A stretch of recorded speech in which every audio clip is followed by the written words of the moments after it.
Corona महामारी, इसकी पहली और खासकर दूसरी लहर ने देश के हेल्थ केयर सिस्टम की कड़ी परीक्षा ली। मेट्रो सिटीज हों या छोटे शहर या फिर गांव, हर जगह खामियां नजर आईं। ऑक्सीजन, वेंटिलेटर, मेडिसिन के साथ मेडिकल स्टाफ की कमी सामने थी। Can we transform creaking health care infrastructure in India and trigger the government to increase expenditure in health? ये खास मुद्दा है और इस चर्चा में हमारे साथ शामिल हो रहे हैं हेल्थ केयर सेक्टर के जाने माने दिग्गज Padmashri doctor Arvinder Singh Soin, chairman institute of liver transplantation and regenerative medicine Medanta. Padmashri doctor M Wali हमारे साथ हैं, senior consultant sir Gangaram hospital. Doctor Suchin Bajaj हमारे साथ जुड़ रहे हैं, founder director Ujala Cygnus hospital के। आइए इनसे चर्चा करें और समझें कि हम आज कहां खड़े हुए हैं, तब जबकि कोविड की थर्ड लहर की बात की जा रही है। क्या हम पहले से ज्यादा इक्विप्ड हैं इंफ्रास्ट्रक्चर वाइज? डॉक्टर सोइन, देखिए, कोविड का जो पेंडेमिक है, इसके फर्स्ट और सेकंड वेव ने हमारे हेल्थ केयर सिस्टम को टेस्ट भी किया है, ब्रेक भी किया है और टीच भी किया। तो ये कहना सही होगा कि बहुत सारी लर्निंग्स हैं, बहुत सारे लेसन्स हैं। की पॉइंट्स यही हैं कि हमें रिमोट केयर की फैसिलिटी और यूटिलिटी का समझ में आ गया है। रिमोट केयर मतलब टेलीमेडिसिन, जिसके द्वारा बहुत सारे भारत के डॉक्टर्स ने ऑनलाइन मरीजों को कंसल्टेशन दिया है।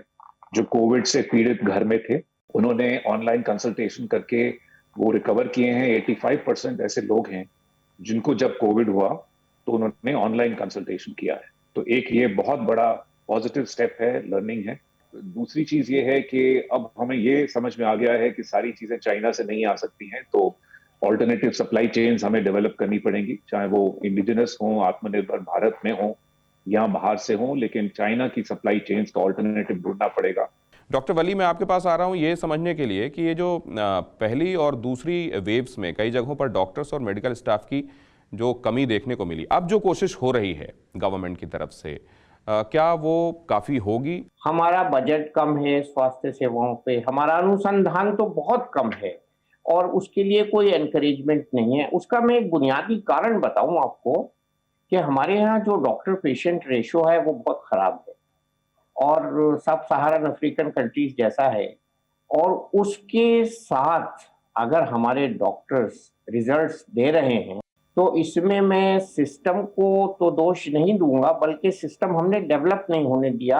आज स्टेक्स बहुत बढ़ गए हैं और हमारे डॉक्टर्स की जो क्लिनिकल टीचिंग है, वार्ड टीचिंग है और जो बेड साइड टीचिंग है वो बहुत कम होती जा रही है। डॉक्टर सुचिन के पास चलते हैं। डॉक्टर सुचिन, हर बार नया पेपर आ जाता है, जब तक हमको लगता है हमने सबक सीखा है, अगली बार जब हम इम्तिहान के लिए जाते हैं तो पूरा आउट ऑफ सिलेबस क्वेश्चंस आए हुए होते हैं। कोरोना के मामले में तो हम ये देख रहे हैं।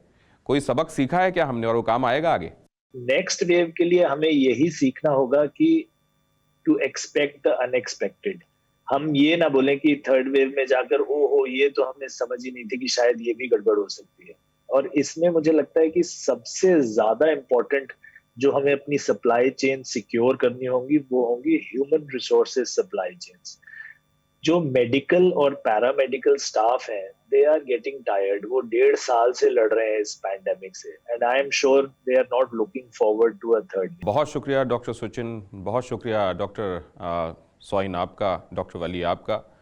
अड़ी सोमवार से शुक्रवार शाम 6 बजे सिर्फ TV9 भारतवर्ष पर।